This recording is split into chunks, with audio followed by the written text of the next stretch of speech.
शौनक ऋषियों ने महात्मा सूत जी को पूछा, कहा गुरुदेव अभी आपने बड़ा अच्छा वर्णन किया कि भगवान वेदव्यास 17वें अवतार में प्रकट हुए। क्या यह वही व्यास हैं जिन्होंने श्रीमद् भागवत जी की रचना करी? कहाँ ये वही व्यास है। तो गुरुजी यह बताइए किसके कहने से और कौन सी जगह पर कौन से काल में भगवान वेदव्यास ने भागवत की रचना की है।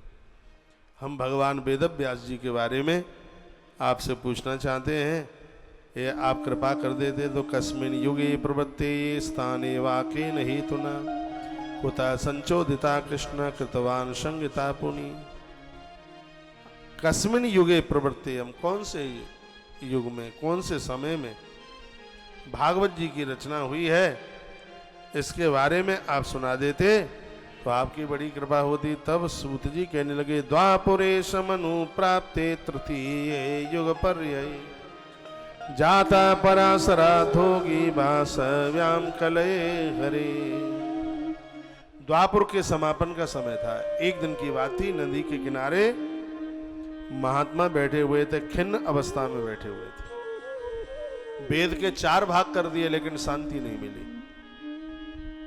महाभारत जैसा दिव्य ग्रंथ बनाया लेकिन शांति मिली नहीं, बिल्कुल शांति नहीं मिली। इतिहास पुराण नाम च पंचमो वेद उच्चते, महाभारत को 5वें वेद में रखा गया। महाभारत की रचना करने के बाद भी उनको शांति नहीं मिली, मन से खिन्न बैठे हुए थे मां सरस्वती के किनारे पर। इतने में वीणा बजाते हुए वहां श्री देवर्षि नारद जी चल करके आ गए। नारद जी ने देखा कि भगवान वेदव्यास खिन्न बैठे हैं, तो पाराशर्य महाभाग भवता कचिद आत्मना परितुष्यत शारीर आत्मा मानस एव वा। अरे पराशर पुत्र क्या बात है, तुम कुछ खिन्न सी अवस्था में बैठे हो, बताओ तो सही दिक्कत क्या है, परेशानी क्या है। आंख में आंसू आ गए, भगवान वेदव्यास रो पड़े और उन्होंने वही बात बताई कि मैंने सब इतना साहित्य बनाया लेकिन मेरे मन को शांति नहीं मिली, मैं बड़ा दुखी हूं। तब देवर्षि नारद जी ने कहा, तुमने इतना सब कुछ बनाया जरूर, लेकिन कहीं भी तुमने गोविंद की लीलाओं का वर्णन नहीं किया।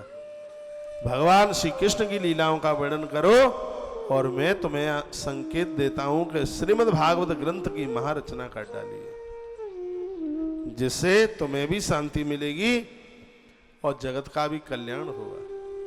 देवर्षि नारद जी ने 4 श्लोक भगवान वेदव्यास जी को सुनाए हैं और भगवान वेदव्यास जी ने उन्हीं 4 श्लोकों में से 18,000 श्लोक बना करके तैयार कर दिए। महाभारत समापन होती है, वहां से श्रीमद् भागवत जी का आरंभ होता है।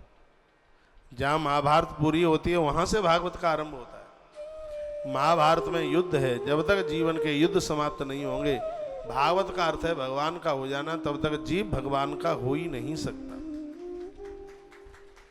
काम क्रोध लोभ मोह मद मत्सर, ये सब झंझावात से आदमी निवृत्त नहीं होगा, तब तक वह भगवान का कैसे बन सकता है। आइए एक क्षण भगवान का नाम